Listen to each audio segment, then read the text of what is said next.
بسم اللہ الرحمن الرحیم۔ غسل کے فرائض کے ساتھ کچھ ریچولز ہیں غسل کے، وہ لے کے آپ کی خدمت میں حاضر ہیں۔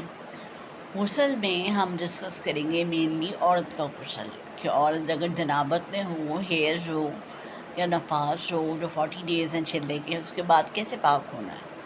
سب سے پہلے تو بسم اللہ پڑھ کے ہم جو ہماری استنجا کرنے کی جگہ ہے، جو غربہ ہے، اس کو 3 دفعہ دھونا ہے پانی سے، اور پھر اندر ہاتھ وہاں تک جہاں تک جا سکے ڈال کے اچھے طریقے سے دھونا ہے، اور پھر ہاتھ کو زمین پہ مار کے 3 دفعہ بسم اللہ پڑھنی ہے۔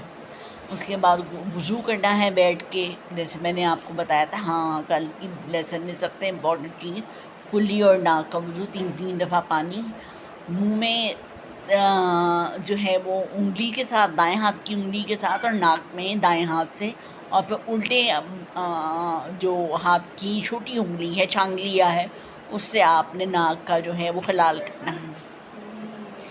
اس کے بعد پھر وضو کرنا ہے۔ پھر اس میں یہی ہے کہ تینوں ہاتھ گھٹوں تک دھونے ہیں، بسم اللہ پڑھنا ہے۔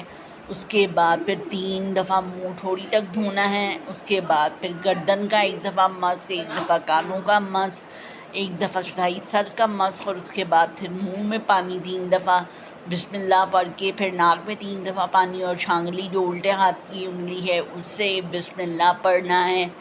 اس کے بعد پھر آپ نے جو ہے وہ اپنے پیروں کی طرف آنا ہے، 3 دفعہ دل میں بسم اللہ پڑھ کے، دائیں ہاتھ کی طرف، بائیں ہاتھ کی جو انگشت ہے انگلی، اس سے آپ نے تمام انگلیوں کا حلال کرنا ہے، اور پھر اسی انگلی سے آپ نے بائیں پاؤں کی تمام انگلیوں کا حلال کرنا ہے۔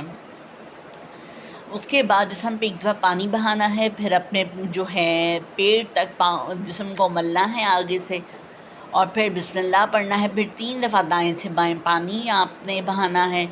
3 دفعہ پانی بہانے کے بعد آپ نے کھڑے ہو کے صرف 1 دفعہ پانی بہانا ہے پورے جسم پہ، اور پھر آپ نے جو ہے کپڑے پہننے ہیں۔ کپڑے پہننے کے وقت دھیان رکھنا ہے کہ جو سر ہے اس کو کسی چادر سے ڈھک لینا ہے۔ پھر پہننے کا طریقہ یہ ہے کہ بیٹھ جائیں کمرے میں یا کسی صاف جگہ پہ، اور وہاں پہ بیٹھ کر آپ نے دائیں سے بائیں پہلے قمیض پہننی ہے، پھر شلوار پہننی ہے دائیں سے بائیں، اور پہننے کے بعد 1 دفعہ بسم اللہ کہہ دینا ہے۔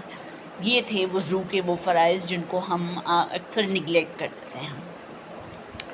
اب یہاں پوچھا جاتا ہے کہ وضو کس طرح کیا جائے، تو بیسیکلی کچھ گھرانے ہیں، جیسے مجھے یاد ہے جب ہم لوگ چھوٹے تھے، تو جب والدہ نہانے کو کہتی تھی تو ہم لوگ کو ٹوائلٹ اور نہانے کی جگہ الگ ہوتی تھی، نیچے ہوتا تھا وہ جگہ جہاں پہ نہاتے تھے۔ تو کوشش کریں اپنے گھروں میں آپ لوگ ایک ایسا روم رکھیں یا ایک ایسا واش روم رکھیں، نہ صرف نہانا ہو، وہاں کوئی ٹوائلٹ نہ استعمال ہو، تاکہ خرافات، جنات اور ایسی چیزیں آپ کو نہ لگیں۔ اور پھر رات کو سونے سے پہلے باوضو ہو کے سوئیں۔ اب کب غسل کرنا مسنون ہے، آپ کے یہ جو پیریڈز ہیں ختم ہو جاتے ہیں اس کے بعد نہائیں۔ جب آپ اپنے آپ کو پاک صاف کرتی ہیں کریم سے، تب بھی غسل کرنا بہت ضروری ہے۔ مسنون ہے، کوئی کمپلسری نہیں ہے، مسنون ہے، سنت سے رائج ہے۔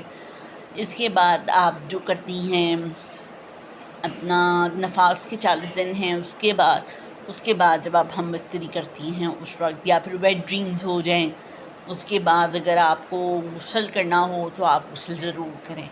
اور پھر یاد رکھیں آپ کا جسم پاک صاف ہو جاتا ہے، اور پھر اللہ تعالیٰ آپ کو اجر بھی دیتے ہیں۔ یہ تھا مسنون طریقہ غسل کرنے کا۔ آج کے لیے اتنا ہی۔ اپنا فیڈ بیک دیتے رہیے۔ کلثوم کے بیان جو کہ یوٹیوب پہ میرا چینل ہے، اس میں یہ سب سنیں اور زیادہ سے زیادہ کمنٹ کریں۔ میں لائیو بھی آؤں گی انشاءاللہ، تاکہ آپ لوگ اپنا فیڈ بیک دیں، پہلے لیسنز کمپلیٹ ہو جائیں۔ اللہ حافظ۔